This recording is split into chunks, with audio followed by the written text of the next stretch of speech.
Once again, all of you welcome back to my YouTube channel. My name is Adira. So, നമ്മൾ 10th ക്ലാസ്സിലെ കുട്ടികളുടെ നാലാമത്തെ chemistry ചാപ്റ്ററായ കാർബണൈഡ്സ് compounds എന്ന ചാപ്റ്ററാണ് പഠിച്ചുകൊണ്ടിരിക്കുന്നത്. അതിനകത്ത് ഇന്ന് നമ്മൾ പഠിക്കാൻ പോകുന്ന പോർഷൻ എന്ന് പറയുന്നത് സ്ട്രക്ചറൽ ഐസോമേഴ്സ് എന്നതാണ്. ഓക്കെ, ടോപ്പിക് എന്ന് പറയുന്നത് സ്ട്രക്ചറൽ ഐസോമേഴ്സ് എന്നതാണ്.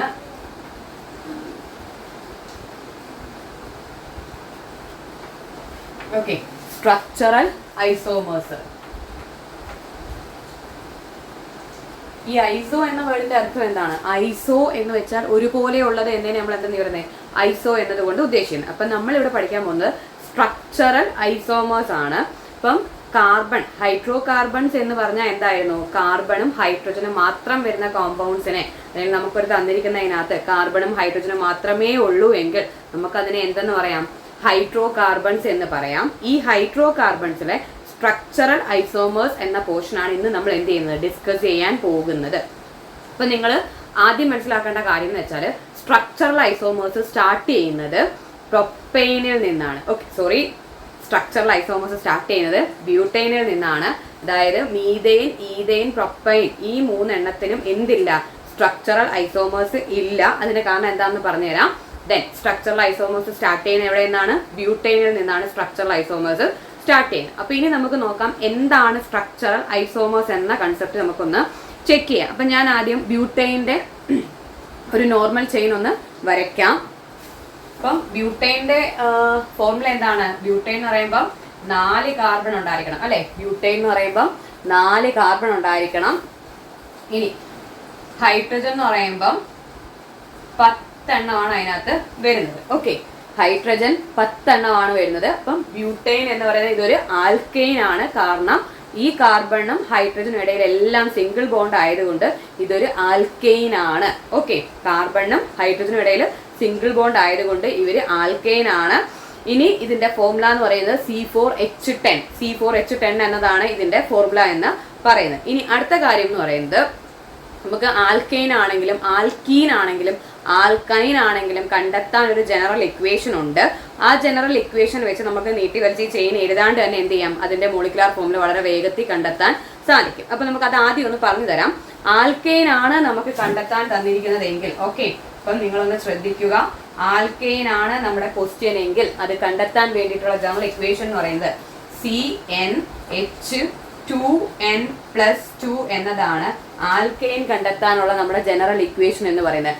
CnH2n+2 എന്നതാണ് ആൽക്കെയിൻ കണ്ടെത്താനുള്ള ജനറൽ ഇക്വേഷൻ എന്ന് പറയുന്നത്. ഇനി ഇവിടുത്തെ ഈ N എന്ന് പറഞ്ഞാൽ എന്താണെന്ന് ആദ്യം മനസ്സിലാക്കണല്ലോ. കാർബൺ, നമ്പർ ഓഫ് കാർബണിനെ നമ്മൾ എന്തെന്ന് പറയുന്നത്? ഈ N എന്നതുകൊണ്ട് ഉദ്ദേശിക്കുന്നത്. ഓക്കെ, നമ്പർ ഓഫ് കാർബൺ ആറ്റത്തിന് നമ്മൾ എന്തെന്ന് പറയും? ഈ N എന്ന്, ഈ Cn എന്ന് പറഞ്ഞാൽ ഇവിടെ എത്ര കാർബൺ ആറ്റം ഉണ്ട് എന്നാണ് എന്ത് ചെയ്തിരിക്കുന്നത്?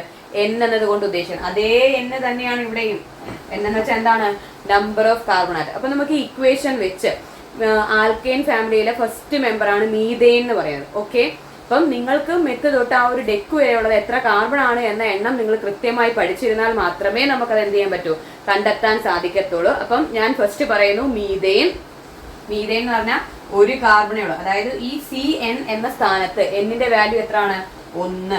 അതേപോലെ H2n+2 എന്നാ. അപ്പം 2 × n കാർബൺ, അതായത് എത്ര കാർബൺ ആറ്റം ഉണ്ട് ഇവിടെ? ഒരു കാർബൺ ആറ്റമേ ഉള്ളൂ. അപ്പം 2 × 1+2 എന്നതാണ് അതിനകത്ത് നമുക്ക് സബ്സ്റ്റിറ്റ്യൂട്ട് ചെയ്ത് നോക്കേണ്ട വാല്യൂസ് എന്ന് പറയുന്നത്. ദെൻ അപ്പം C1 ആണല്ലോ, അവിടെ ആ നമ്പർ ഇട്ടില്ലെങ്കിലും വലിയ കുഴപ്പമൊന്നും ഇല്ല. ദെൻ H2 × 1 എത്ര തന്നെ വരണം? 2+2 ആകുമ്പോൾ എത്ര ആകും? 2+2 ആകുമ്പം 4. അത് തന്നെയല്ലേ മീഥെയ്ൻ്റെ ഫോർമുല എന്ന് പറയുന്നത്? CnH2n+2 എന്നതാണ് ആൽക്കെയിൻ ഫാമിലിയിലെ അവരുടെ ജനറൽ ഇക്വേഷൻ എന്ന് പറയുന്നത്. ഇപ്പൊ പെട്ടെന്ന് ഹെക്സൈൻ എഴുത്, അല്ലെങ്കിൽ ഹെക്സൈൻ്റെ ഫോർമുല എഴുതെന്ന് പറയുമ്പോൾ ആ ചെയിൻ മൊത്തത്തിൽ 6 കാർബൺ എഴുതി അതിനകത്ത് ഹൈഡ്രജൻ കൊടുത്ത് എന്ത് ചെയ്യേണ്ട? സമയം കളയേണ്ട കാര്യമില്ല. ജസ്റ്റ് ഈ ഒരു ഇക്വേഷനിലോട്ട് എത്ര കാർബൺ ആറ്റം ഉണ്ടോ അതിന്റെ വാല്യൂ അവിടെ സബ്സ്റ്റിറ്റ്യൂട്ട് ചെയ്ത് കൊടുത്താൽ നമുക്ക് എന്ത് ചെയ്യാം? വളരെ വേഗത്തിൽ തന്നെ അതിന്റെ ഫോർമുല കണ്ടെത്താൻ സാധിക്കും. അപ്പം ആൽക്കെയിൻ ഫാമിലി ആണ് ചോദിക്കുന്നതെങ്കിൽ അതിന്റെ ജനറൽ ഇക്വേഷൻ എന്താണ്? CnH2n+2 എന്നതാണ് അതിന്റെ ജനറൽ ഇക്വേഷൻ. നിങ്ങൾ കൃത്യമായിട്ട് പഠിച്ചു വെക്കുക. CnH2n+2 എന്നത് ആൽക്കെയിൻ ഫാമിലിയുടെ ജനറൽ ഇക്വേഷൻ ആണ്. അതിനകത്ത് ഏത് ചോദിച്ചാലും ഈ ഒരു ഇക്വേഷനകത്ത് n വാല്യൂ സബ്സ്റ്റിറ്റ്യൂട്ട് ചെയ്ത് കൊടുത്താൽ നമുക്കത് എന്ത് ചെയ്യാൻ പറ്റും? കണ്ടെത്താൻ സാധിക്കും. അപ്പം ഈ ആൽക്കൈനകത്ത് നമുക്ക് ആദ്യം ഞാൻ പറഞ്ഞു അത് എവിടെ നിന്നാണ് അതിന്റെ സ്ട്രക്ചറൽ ഐസോമേഴ്സ് സ്റ്റാർട്ട് ചെയ്യുന്നത്, ബ്യൂട്ടൈനിൽ നിന്നാണ് സ്റ്റാർട്ട് ചെയ്യുന്നത്. അപ്പൊ നമുക്കൊരു സംശയം തോന്നാം, എന്തുകൊണ്ട് മീഥെയ്ൻ, ഈഥെയ്ൻ, പ്രൊപ്പൈൻ ഇവർക്ക് സ്ട്രക്ചറൽ ഐസോമേഴ്സ് വരുന്നില്ല, ബ്യൂട്ടൈന് മാത്രം സ്ട്രക്ചറൽ ഐസോമേഴ്സ് വരുന്നത് എന്തുകൊണ്ടാണ് എന്ന് നമുക്കൊരു സംശയം ഉണ്ടാകാം. ഇപ്പം മീഥെയ്ൻ എന്ന് പറഞ്ഞ ഫോർമുല എന്തായിരുന്നു, CH4. ഇതിനെ എനിക്ക് എന്ത് ചെയ്യാൻ പറ്റത്തില്ല, അങ്ങോട്ടും ഇങ്ങോട്ടും ഒന്നും മാറ്റിയും തിരിച്ചും ഒന്നും എഴുതാൻ പറ്റത്തില്ല. ഈ CH4 എങ്ങനെ എഴുതിയാലും എന്ത് തന്നെയാണ്, CH4 എന്ന് തന്നെയാണ്. ഇതിനൊരു മാറ്റം വരുത്താൻ എന്നെ കൊണ്ട് സാധിക്കത്തില്ല. ഇനി നമ്മൾ ഈഥെയ്ൻ എടുക്കുകയാണ് എന്ന് വെച്ചാൽ എന്താണ്, C2H6 ആണ് എന്തെന്ന് പറയുന്നത്, ഈഥെയ്ൻ എന്ന് പറയുന്നത്. എന്ന് വെച്ചാൽ 2 കാർബൺ, അവർക്ക് ചുറ്റും 3 ഹൈഡ്രജനും, അവർക്കിടയിൽ ഒരു ബോണ്ട് അല്ലെ. വെച്ചാൽ ഇവിടെ ഒരു ഇലക്ട്രോൺ ഷെയർ, ഇവിടെ ഒരു ഇലക്ട്രോൺ, ഇവിടെ ഒരു ഇലക്ട്രോൺ, ഇവിടെ ഒരു ഇലക്ട്രോൺ. അപ്പൊ കാർബണിന്റെ 4 ഇലക്ട്രോൺ ആയി. ഈ എൻഡിൽ ആരാണ് ഇലക്ട്രോൺ ഷെയർ ചെയ്തിരിക്കുന്നത്, ഹൈഡ്രജൻ. അപ്പം ഇതാണ് എന്താന്ന് പറയുന്നത്, ഈഥെയ്ന്റെ സ്ട്രക്ചർ. ഇതിനെ എനിക്ക് എന്ത് ചെയ്യാൻ പറ്റത്തില്ല, ഒന്ന് അങ്ങോട്ടും ഇങ്ങോട്ടും കൂടെ മാറ്റി വരയ്ക്കാൻ പറ്റില്ല. ഇപ്പൊ ഞാൻ ഇങ്ങനെ വരച്ചു വെച്ചിരിക്കുന്നത്, ഇങ്ങനെ വരച്ചതിനെ ഇങ്ങനെ വരച്ചാലും വലിയ വ്യത്യാസമൊന്നും ഇല്ല അല്ലെ. അതായത് ഈ കാർബണിനെ ഞാനിപ്പോ ഇങ്ങനെയല്ലേ വരച്ചു വെച്ചിരിക്കുന്നത്, ഞാൻ തിരിച്ച് ഇവരെ രണ്ടുപേരെയും ഇങ്ങോട്ട് കൊടുത്താലും ഈ ഒരു ലൈൻ എടുത്ത് ഞാൻ തിരിച്ചു വെച്ചു എന്നല്ലാതെ അവിടെ എന്തെങ്കിലും വ്യത്യാസം ഉണ്ടോ, ഇല്ല. അപ്പൊ അതിനും എന്തില്ല, ഒരു സ്ട്രക്ചറൽ ഐസോമേഴ്സ് നമുക്ക് വരയ്ക്കാൻ സാധിക്കത്തില്ല. ഇനി അടുത്തത് നമ്മൾ പറയാൻ പോകുന്നത് എന്താണ്, പ്രൊപ്പൈൻ ആണ്. മീൻസ് എത്ര കാർബണാ, 3 കാർബൺ. അപ്പം ഇവിടെ ഒരു കാർബണും കൂടെ വരുമ്പോൾ അത് എന്തായി മാറി, പ്രൊപ്പൈൻ ആയിട്ട് മാറി. അതും സെയിം അതുപോലെ തന്നെയാണ്. എനിക്ക് അതിനെ എന്ത് ചെയ്യാൻ പറ്റില്ല, ഒന്ന് ഈ കാർബണിനെ ഇപ്പൊ ഞാൻ അതിനെ മാറ്റിയിട്ട് ഇങ്ങനെ വരയ്ക്കുകയാണ്. ഫസ്റ്റ് കാർബൺ, സെക്കൻഡ് കാർബൺ, ഇവിടുന്ന് ഇങ്ങോട്ടൊരു കാർബണിനെ ഞാൻ കൊടുത്തു എന്ന് നിങ്ങളങ്ങ് കരുതുക. ഓക്കെ, അതായത് ഇങ്ങനെ നേരെ ഇരുന്ന ഒന്നിനെ ഞാൻ എന്ത് ചെയ്തു, ഇങ്ങനെ നേരെ ഇരുന്ന ആളെ ഇവിടെ കൊണ്ടുവന്ന് ഇങ്ങോട്ട് വളച്ചു. എനിക്കത് എന്ത് ചെയ്യാം, വീണ്ടും നേരെ ആക്കി വെച്ചൂടെ, അവിടെ എന്തെങ്കിലും വ്യത്യാസം ഉണ്ടോ, ഇല്ല. എന്ന് വെച്ചാൽ ഇവിടെ നമുക്ക് എന്ത് ചെയ്യാൻ പറ്റത്തില്ല, ഒരു സ്ട്രക്ചറൽ ഐസോമേഴ്സ് പോസിബിൾ അല്ല. മീൻസ് അവരുടെ സ്ട്രക്ചറിൽ നമുക്ക് യാതൊരു മാറ്റവും വരുത്താൻ സാധിക്കാത്തത് കൊണ്ട് തന്നെ അവർക്ക് എന്തില്ല, സ്ട്രക്ചറൽ ഐസോമേഴ്സ് ഇല്ല. അവരവരായിട്ട് തന്നെ എന്ത് ചെയ്യത്തുള്ളൂ, നിലനിൽക്കത്തുള്ളൂ. അവരുടെ സ്ട്രക്ചറിന് യാതൊരു മാറ്റവും കൊണ്ടുവരാൻ നമ്മളെ കൊണ്ട് സാധിക്കാത്തത് കൊണ്ടാണ് മീഥെയ്ൻ, ഈഥെയ്ൻ, പ്രൊപ്പൈൻ എന്തില്ല എന്ന് പറയുന്നത്, സ്ട്രക്ചറൽ ഐസോമേഴ്സ്. അവരുടെ സ്ട്രക്ചറിന് യാതൊരു മാറ്റവും നമ്മളെ കൊണ്ട് വരുത്താൻ സാധിക്കത്തില്ല. സ്ട്രക്ചർ അതുപോലെ തന്നെ നിൽക്കത്തുള്ളൂ. ഒന്ന് ചരിച്ചോ നൂത്തോ വെച്ചെന്ന് എഴുതിയിട്ട് അവരുടെ സ്ട്രക്ചർ എന്താകത്തില്ല, മാറുന്നില്ല. അതേസമയം നമ്മൾ പറയുന്നു ബ്യൂട്ടൈനിൽ നിന്ന് എന്ത് സ്റ്റാർട്ട് ചെയ്യുന്നു, സ്ട്രക്ചറൽ ഐസോമേഴ്സ് സ്റ്റാർട്ട് ചെയ്യുന്നത് ബ്യൂട്ടൈനിൽ നിന്നാണെന്ന് പറഞ്ഞു. അപ്പൊ നമുക്ക് ബ്യൂട്ടൈന്റെ സ്ട്രക്ചർ ആദ്യം ഒന്ന് വരച്ചു നോക്കാം. ബ്യൂട്ടൈൻ എന്ന് പറയുമ്പോൾ എത്ര കാർബൺ ഉണ്ടായിരിക്കണം, 4 കാർബൺ, 2 3 1 4. ഓക്കെ, ഫസ്റ്റ് എണ്ണി നോക്കുക. ഒരു കാർബണിന് 4 ബോണ്ട്, അതിന് ചുറ്റും 4 ബോണ്ട് വന്നിട്ടുണ്ടെങ്കിൽ അത് എന്താണ്, സ്റ്റേബിൾ ആയിട്ടുണ്ട് എന്ന് നിങ്ങൾ മനസ്സിലാക്കുക. ഓൾറെഡി ഈ കാർബണിന് 2 ബോണ്ട് ഉണ്ട്. പിന്നെ എത്ര ബോണ്ടിന്റെ കുറവേ ഉള്ളൂ, 2 എണ്ണം. ഇവിടെയും 2 ബോണ്ട് ഉണ്ട്, 2 എണ്ണത്തിന്റെ കുറവ്. ഇവിടെയും 2 ബോണ്ട്, സോറി 1 ബോണ്ട്, നമ്മൾ 3 ബോണ്ട് എന്ത് ചെയ്തു, ഇട്ട് കൊടുത്തു. ഇതാണ് എന്തെന്ന് പറയുന്നത്, ബ്യൂട്ടൈൻ എന്ന് പറയുന്നത്. ഇതിനെ നമ്മൾ N ബ്യൂട്ടൈൻ എന്നാണ് എന്ത് ചെയ്യുന്നത്, പറയുന്നത്. നോർമൽ നമ്മുടെ ചെയിൻ ആണ് N ബ്യൂട്ടൈൻ എന്ന് പറയുന്നത്. ഇതിന് സ്ട്രക്ചറൽ ഐസോമേഴ്സ്, അതായത് ഇതിന്റെ മോളിക്കുലർ ഫോമിൽ എന്താണ്, എണ്ണി നോക്കുക എത്ര കാർബൺ ഉണ്ട്, 1 2 3 4, അതായത് C4 ആണല്ലോ. C4 എത്ര ഹൈഡ്രജനാ, 3 5 7 10. അതാണല്ലോ ഫോർമുല. ബ്യൂട്ടൈന്റെ ഫോർമുല എന്ന് പറയുമ്പോൾ C4H10 എന്നതാണ് എന്ത്, ബ്യൂട്ടൈന്റെ ഫോർമുല എന്ന് പറയുന്നത്. ഇനി ഞാൻ ഇതിന്റെ സ്ട്രക്ചറിന് എന്ത് ചെയ്യാൻ പോകും, ഒരു മാറ്റം വരുത്താൻ പോവുകയാണ്. എങ്ങനെയാ മാറ്റം വരുത്തുന്നത്, ഇതിനകത്ത് ഒരു കാർബണിനെ ഞാൻ ഇവർക്കിടയിലോട്ട് എന്ത് ചെയ്യും, അതിന്റെ സ്ഥാനം ഒന്ന് മാറ്റി കൊടുക്കും. അതായത് ഞാൻ പറഞ്ഞത് 4 കാർബൺ, 1 2, ഓക്കെ, ഞാൻ 3 എണ്ണമേ അവിടെ ലോങ് ചെയിനിനകത്തോട്ട് വരയ്ക്കുന്നുള്ളൂ. 4ാമത്തെ ആളെ ഞാൻ ഇവിടെ കൊടുക്കാം. ഓക്കെ, 4ാമത്തെ ആളെ എന്ത് ചെയ്തു, ഇവിടെ കൊടുത്തു. ഇനി ഇവിടെ എത്ര എണ്ണത്തിന്റെ കുറവാ, 3 എണ്ണത്തിന്റെ കുറവ്. ഇവിടെ ഓൾറെഡി 3 ബോണ്ട് ഉണ്ട്, 1 എണ്ണത്തിന്റെ കുറവ്. ഇവിടെ 3 എണ്ണത്തിന്റെ കുറവ്, ഇവിടെയും 3 എണ്ണത്തിന്റെ കുറവ്.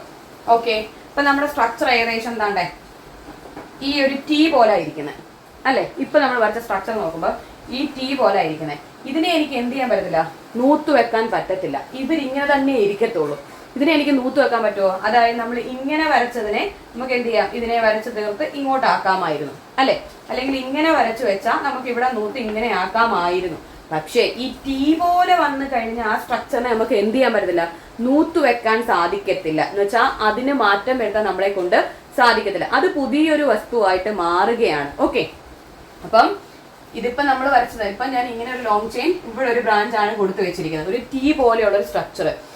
ഇതിനെ നമുക്ക് നൂത്തുവെക്കാൻ സാധിക്കാത്തത് കൊണ്ട് ഇത് ബ്യൂട്ടൈൻ്റെ എന്താണ്, ഒരു സ്ട്രക്ചറൽ ഐസോമർ ആണ്. മീൻസ് ഈ നോർമൽ ചെയിനകത്ത് ഒരു മാറ്റം വന്നു, എന്നാൽ അതിനകത്ത് എത്ര കാർബൺ ഉണ്ടെന്ന് എണ്ണി നോക്കിയേ. 1 2 3 4. അപ്പൊ 4 കാർബൺ ഉണ്ടേ.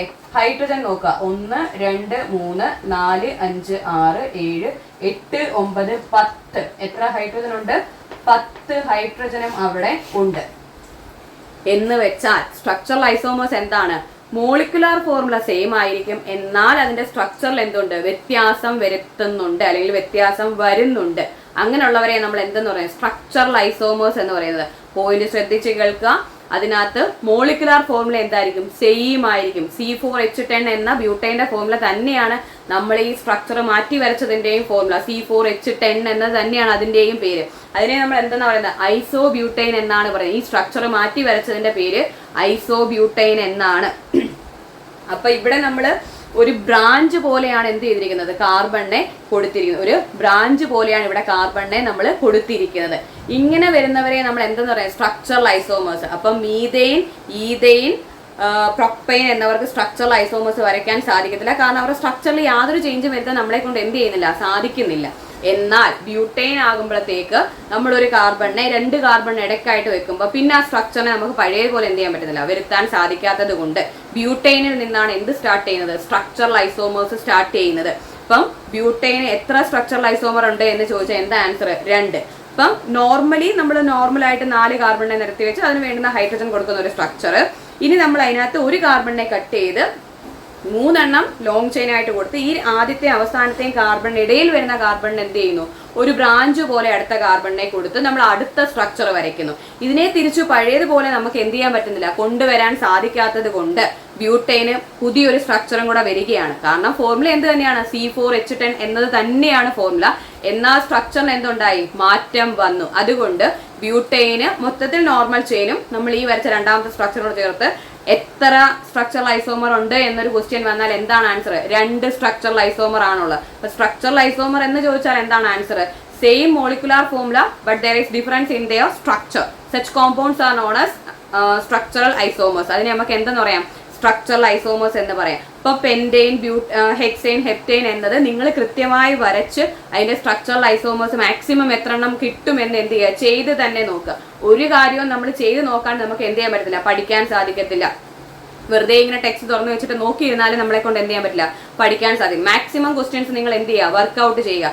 അഥവാ നിങ്ങൾക്ക് ഞാൻ ഈ പറഞ്ഞ പോർഷനിൽ എന്തെങ്കിലും ഡൗട്ട് ഉണ്ടെങ്കിൽ നമുക്ക് അടുത്ത ക്ലാസ്സിൽ കമന്റ് ആയിട്ട് കിട്ടുകയാണെങ്കിൽ ഡിസ്കസ് ചെയ്യാവുന്നതാണ്. പറഞ്ഞ പോർഷൻ ക്ലിയർ ആണ് എന്ന് കരുതുന്നു. Thank you.